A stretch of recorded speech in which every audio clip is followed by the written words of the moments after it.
Hello friends, welcome my YouTube channel में आपका स्वागत है। फिर से मैं एक नई वीडियो के साथ आ चुके हैं, अपडेट वीडियो के साथ आ चुके हैं। आज जो वीडियो होगी आपके लिए बहुत ही प्यारी सी अपडेट और बहुत ही इंटरेस्टिंग जो अपडेट है वो लेकर आ चुका हूं। यानी कि आप सभी के लिए यहाँ पर बहुत ही शानदार अपडेट रहेगी, जिसके अंदर आपको वैकेंसी के अंदर जो पोस्ट है वो आपकी स्टाफ नर्स की पोस्ट है वो आपको यहाँ पर देखने को मिल जाएगी। मेडिकल ऑफिसर की जो पोस्ट है वो आपको देखने को मिलेगी। फार्मासिस्ट की पोस्ट आपको देखने को मिलेगी। एपिडेमियोलॉजिस्ट की जो पोस्ट है वो आपकी रहने वाली है। सबसे इंपॉर्टेंट बता दूं, आपकी एएनएम की जो पोस्ट है वो भी आपको यहाँ पर देखने को मिल जाएगी। ठीक है, तो दूसरी सबसे इंपॉर्टेंट बात कि यहाँ पर मेरिट बेस आपकी भर्ती रहेगी। कोई भी आपका जो एग्जाम है वो आपका नहीं लिया जाएगा, सिर्फ आपका परसेंटेज बेस आपका यहाँ पर जो सिलेक्शन है वो आपका यहाँ पर होने वाला है।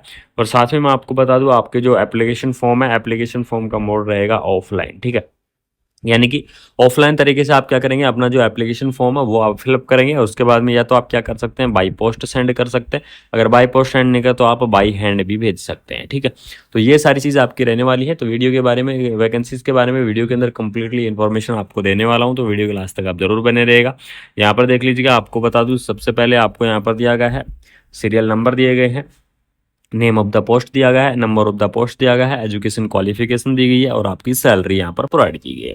सबसे पहली जो पोस्ट रहेगी एपिडेमियोलॉजिस्ट की पोस्ट रहेगी, जिसकी 60,000 पर मंथ के हिसाब से सैलरी रहने वाली है। मेडिकल ग्रेजुएट होना चाहिए या फिर पोस्ट ग्रेजुएट होना चाहिए प्रिवेंटिव एंड सोशल मेडिसिन के अंदर। ठीक है, प्रिवेंटिव और सोशल मेडिसिन के अंदर अगर वो पीजी है या फिर मेडिकल ग्रेजुएट है तो वो वैकेंसी को अप्लाई करेंगे। उसके बाद में हम बात करने वाले हैं यहाँ पर मेडिकल ऑफिसर की जो पोस्ट है, इसके बारे में डिस्कस करेंगे। मेडिकल ऑफिसर की पोस्ट के लिए आपको एमबीबीएस की डिग्री होना जरूरी है। ठीक है, एमबीबीएस की डिग्री होना जरूरी है। 60 ईयर इसकी क्या, सॉरी 60,000 रुपये पर मंथ से आपकी क्या रहेगी, यहाँ पर जो सैलरी है वो आपको देखने को मिल जाएगी। उसके बाद में बात करेंगे सबसे इंपॉर्टेंट जो पोस्ट है स्टाफ नर्स की पोस्ट है, इसके बारे में डिस्कस कर लेते हैं। 18,000 रुपये आपकी सैलरी रहेगी। 71 आपकी यहाँ पर पोस्ट रहने वाली है।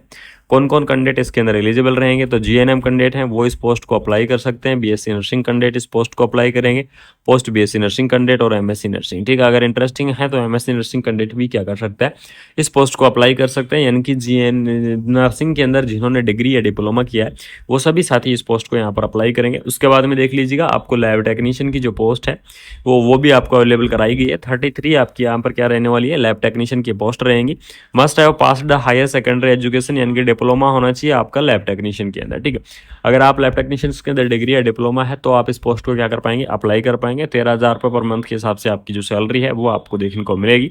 उसके बाद में बात करते हैं फार्मासिस्ट के बारे में। फार्मासिस्ट की पोस्ट देख लीजिएगा, आपको फार्मासिस्ट के अंदर जो एलिजिबल क्राइटेरिया आपका रहने वाला है वो ये रहेगा कि आपको फार्मेसी के अंदर, ठीक है, फार्मेसी के अंदर आपके पास क्या होना चाहिए, या तो आपके पास डिग्री होनी चाहिए या आपके पास डिप्लोमा होना चाहिए।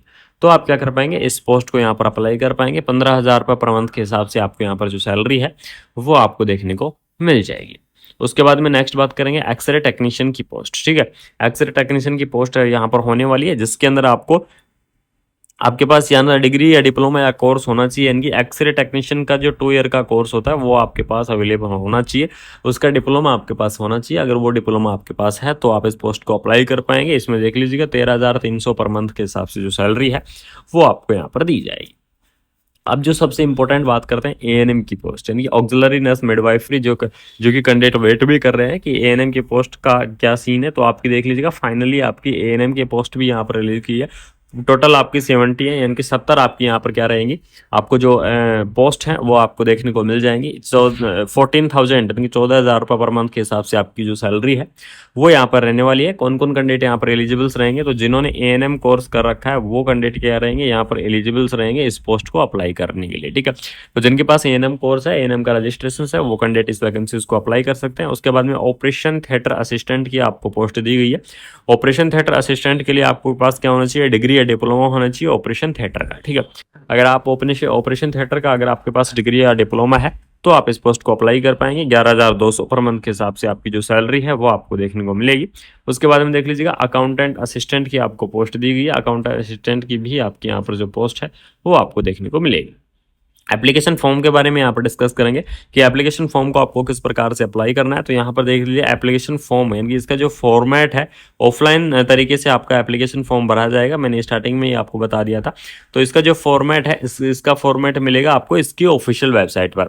और इसकी ऑफिशियल वेबसाइट कौन सी है? www.chennaicorporations.gov.in क्या है, इसकी ऑफिशियल वेबसाइट पर है। और आपको क्या करना होगा, इसकी ऑफिशियल वेबसाइट पर आपको जाना होगा और इस ऑफिशियल वेबसाइट पर जाकर आपको क्या करना है, इसका एप्लीकेशन फॉर्म का जो फॉर्मेट दिया गया है उस फॉर्मेट को आपको डाउनलोड करना है। और फॉर्मेट को डाउनलोड करने के बाद में आपको उस फॉर्मेट को कंप्लीटली फिल करना है। ठीक है, कंप्लीटली फिल कर दो। उसके बाद में आपने क्या करना है, 10th की और 12th की मार्कशीट की फोटोकॉपी अटैच करो। उसके बाद में आपकी जो कोर्स किया है नर्सिंग के अंदर, चाहे आपने नर्सिंग के अंदर कोई सा भी कोर्स किया हो, वो कोर्स किया है तो उस कोर्स के जो जितनी भी मार्कशीट हैं आपकी, जितनी भी मार्कशीट हैं, प्रोविजनल्स हैं, डिग्री, रजिस्ट्रेशन सर्टिफिकेट, उन सारी की सभी डॉक्यूमेंट्स की जो फोटोकॉपी है वो आपको अटैच करनी है एप्लीकेशन फॉर्म के साथ, और साथ में पीडीएफ बना के। और आपको या तो क्या कर देना है, या तो आप क्या कर दो, बाई पोस्ट सेंड कर दो। इसमें दो ऑप्शन आपके पास रहेंगे, या तो आप बाई पोस्ट सेंड कर सकते हो, अगर बाई पोस्ट नहीं सेंड करते तो आप इन हैंड भी जा सकते हो। लेकिन मेरे हिसाब से इस पोस्ट के लिए आपको मैं बता दूं, बाई पोस्ट सबसे बेस्ट ऑप्शन रहेगा